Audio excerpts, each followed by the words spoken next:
আজকের ভিডিও না করে পারলাম না, কারণ কদিন ধরে দেখে যাচ্ছি বাংলাদেশের এই বাঁধ নিয়ে বা এই ফারাক্কার জল নিয়ে ওদের প্রচুর সমস্যা হচ্ছে। শুধু তাই নয়, এদের ইলিশ মাছ নিয়ে বড় গর্ব। ভাই তোদের কাছে আছেটা কি? তোদের কাছে তো আছে দুটো জিনিসই, এক হচ্ছে ইলিশ মাছ আর এক হচ্ছে গার্মেন্টসের কাজ। তোরা কি ভাবিস তোরা ইলিশ মাছ না পাঠালে আমরা ইলিশ মাছ খেতে পারবো না? হ্যাঁ, শুধু তোদের কাছে ইলিশ মাছ আছে, অত ইলিশ মাছ নিয়ে গর্ব করিস না। কারণ তোদের এখন দাম তো শুনছি 1500 টাকা, 2000 টাকা, 2500 টাকা ইলিশ মাছের কিলো। আমাদের এখানে এক প্লেট সাইজের বেশি ইলিশ মাছও পাওয়া যাচ্ছে 1400 টাকা, 1500 টাকায়। আমাদের গ্রামের বাজারেও পাওয়া যাচ্ছে। চিনতে পারছিস তো মাঠ, আমরা গ্রামেই থাকি। তাই তোদের ইলিশ মাছ নিয়ে তোরাই থাক, আমাদের দরকার নেই তোদের ইলিশ মাছ। আর গার্মেন্টস, তোদের থেকে বড় বড় ব্র্যান্ডের গার্মেন্টস আমাদের ইন্ডিয়াতে তৈরি হয়। তাই গার্মেন্টস নিয়ে অত বড় গরম মারিস না। না থাকিস তো ভারতের বগলের মাঝখানে। তুই তো ভারতটা দেখ, বাংলাদেশটা দেখ, চারদিক থেকে ভারতের এরকম বগলের মাঝখানে, এরকম ভাবে বগলের মাঝখানে গেছিস। তত গরম হয়ে যাচ্ছে, এমন বগল চাপ দেবো না। হ্যাঁ, কোথায় পাড়াতে বুঝতে পারবি না, সমুদ্রের দিকে ছুটবি সব। এমনিতে ভেসে যাচ্ছে, পুরো এবার ভেসে চলে যাবি। এইটুখানি দেশ। আমি দেশের কত বড় খারাপ কথা বলবো না, দেশ খুব ভালো। দেশের মানুষগুলো এত বাজে, ধারণা করার বাইরে। এখন আমার নতুন কি উঠেছে, বাদ দেবে ওরা আবার 40 কিলোমিটার দূরে দূরে আবার ফারাক্কা বানাবে। আরে ভাই, আগে পেঁয়াজের দামটা কন্ট্রোল কর, চিনিটা আগে নিজেরা তৈরি কর। হ্যাঁ, মাথা চুল থেকে পায়ে নখ অব্দি তো অন্য অন্য দেশের সঙ্গে তোদের চুক্তি করা আছে, তাছাড়া তোরা বাঁচবি না, তোরা খেতে পারবি না। আবার বড় বড় গরম মারছিস, বাদ বানাবি, কত টাকা খরচা জানিস তোরা? আগে জিডিপি জিডিপি ঠিক কর। এই দেখ, আমি যেখানে দাঁড়িয়ে ভিডিও করছি, এই দেখ পিছনে ন্যাশনাল হাইওয়ে, দেখতে পাচ্ছিস পিছনে ন্যাশনাল হাইওয়ে?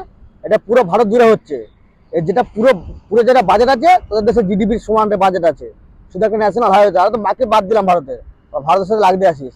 আবার তোদের বাংলাদেশের একটা ভাই কি বলছে যে বাংলাদেশ থেকে আমাদের ইন্ডিয়াতে কয়লা পাঠায়। তারপর হচ্ছে কয়লা। কয়লা বাংলাদেশ থেকে ইন্ডিয়াতে যায়, কারণ ইন্ডিয়াতে নাকি কয়লা উৎপন্ন হয় না। কি কি কি কি কি আরে বলুন। তারপর হচ্ছে কয়লা। কয়লা বাংলাদেশ থেকে ইন্ডিয়াতে যায়, কারণ ইন্ডিয়াতে নাকি কয়লা উৎপন্ন হয় না।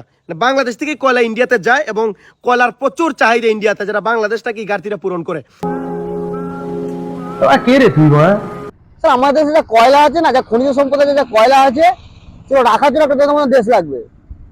তাহলে কয়লা যেখানে আমাদের দেশে যে কয়লা যারা চুরি হয়ে গেছে, যেটা কয়লা আমাদের দেশের এই আমাদের রাজ্যের, দেশটা বাদ দিলাম, আমাদের রাজ্যের যে কয়লা আছে সেখান থেকে কয়লা চুরি করে একজন সালা বিদেশে তারা বাড়ি ফ্ল্যাট সব করে নিচ্ছে। তোরা আবার আমাদের কয়লা কয়লা সাপ্লাই করিস। হ্যাঁ, দেশে যা কয়লা আছে তারা বাংলাদেশ পুড়িয়ে দেওয়া যাবে রে। বা কয়লা আমাদের দেশে আপনার দেশে সাপ্লাই করিস। ওই তো দেখলাম তোদের সব থেকে বড় কয়লা খনি কি, বড় বড় বড় পুকুর না কোথাও একটা কয়লা খনি আছে না বাংলাদেশে? কত কত কত বিঘা নিয়ে জায়গাটা দেখলাম তো গুগলে। আর না রানীগঞ্জে, তাহলে মাঝখানে দিলে কোথাও বেরোবি খুঁজে পাবি না রাস্তার দিকে। আবার কয়লা সাপ্লাই দেয়, তেল খনিজ সম্পদ তো আমাদের ইন্ডিয়াতে সাপ্লাই দেয়। হ্যাঁ, ইলিশ মাছ দিতি, গার্মেন্টসের জিনিস আসতো, ওই তো গার্মেন্টস, তোর মালটা আমরা বিক্রি করি, গার্মেন্টসের জিনিস আমি আমি বিক্রি করি। তাহলে 75 টাকা করে গেঞ্জি বিক্রি করি, তোর কাছ থেকে কিনে এনে 75 টাকা করে আমাদের এখানে গ্রামবাসীরা ঘর মোছে গেঞ্জি। গার্মেন্টস নেওয়া গরম মারিস।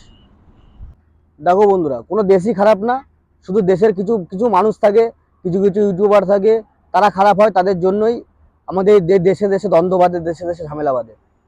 তো আমি যে কথাগুলো বললাম, অনেক ধৈর্যের বাঁধ ভেঙে যাওয়ার পরে কথাগুলো আজকে বলতে আমার বাধ্য হলাম।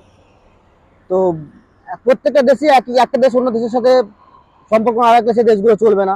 আমাদের যখন বাংলাদেশ দরকার আছে, বাংলাদেশেরও আমাদের দরকার আছে, বা নেপাল, ভুটান, চীন, পাকিস্তান, সবারই দরকার। সব দেশের সঙ্গে সবার সম্পর্ক ভালো রাখাই উচিত। সমস্ত দেশবাসী ভালোবাসা একে অপরকে ভালোবাসা উচিত। কিন্তু এই বাংলাদেশি মানুষ, কিছু কিছু মানুষ আছে যারা এত এত বাজে ব্যবহার করে, তারা যেন সারা মাথা কিনে নিয়েছে, তারাই সবকিছু জানে, আর বাকি মানুষ সব গরু, ছাগল, ভেড়া। ঠিক আছে, তাই এদের জন্য এই ভিডিও বার্তাটা রইলো।